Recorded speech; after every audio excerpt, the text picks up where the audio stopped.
Hi friends, আবার আমি নিয়ে এলাম আপনাদের কাছে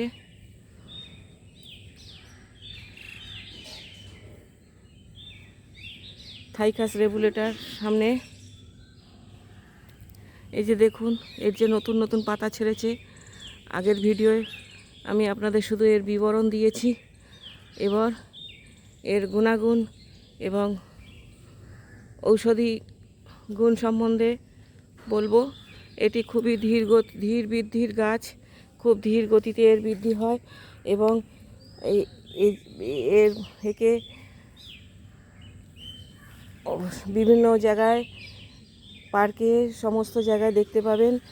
এটি খুব সুন্দর দেখতে লাগে। একে প্রথম খুঁজে পাওয়া যায় জাপানে। এর নেটিভ প্লেস হলো জাপান। জাপানে পার্বত্য এলাকায় একে প্রথম খুঁজে পাওয়া যায়।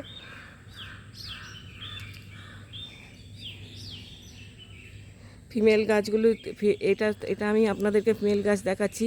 ফিমেল গাছগুলি মূলত ছোট হয় এবং বাড়িতে লোকের সৌন্দর্য বৃদ্ধির জন্য টবে লাগিয়ে রাখতে পারে। এবং ফিমেল গাছগুলিতে এক ফল ধারণ করার ক্ষমতা আছে। ফিমেল গাছগুলো ঠিক এই যে মাঝখানটা আছে, এই গাছের এই মাঝখানে ফল হয় গোলাকার টাইপের এবং ফলগুলো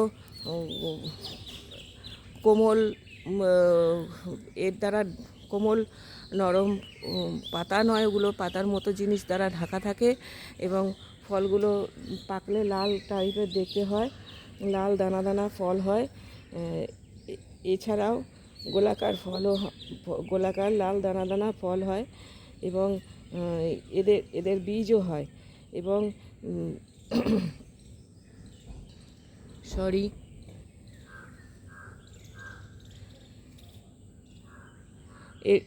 এই গাছটি একটি ঔষধি গুণসম্পন্ন গাছ। এই গাছের যে ঔষধ তৈরির কাছ থেকে যে ঔষধ তৈরি হয় তা হলো রক্তবমি, স্কিন ডিজিজ, হাইপারটেনশন, গ্যাস্ট্রোএন্টারোলজিস এবং মেনলি হচ্ছে সাপে কামড়ানোর বিষ তৈরি হয় এই গাছ থেকে। সাপে কামড়ানোর যে বিষ হলে যে ঔষধ তৈরি হয় সেটা এই গাছ থেকেই তৈরি হয়। এছাড়াও এর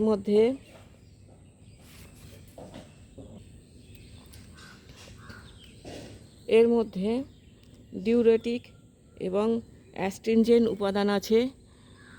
এই উপাদানগুলিকে কাজে লাগিয়ে এর থেকেই ওষুধ তৈরি করা হয়। এটি একটি স্লো গ্রোথ প্ল্যান্ট এবং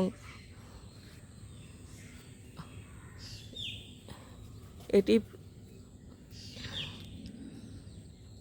সৌন্দর্য বিধান করে পার্কের। Thank you. ভিডিওটা ভালো লাগলে অবশ্যই এটা লাইক, শেয়ার, কমেন্ট করবেন। আমার চ্যানেলটাকে সাবস্ক্রাইব করে আমার পাশে থাকবেন।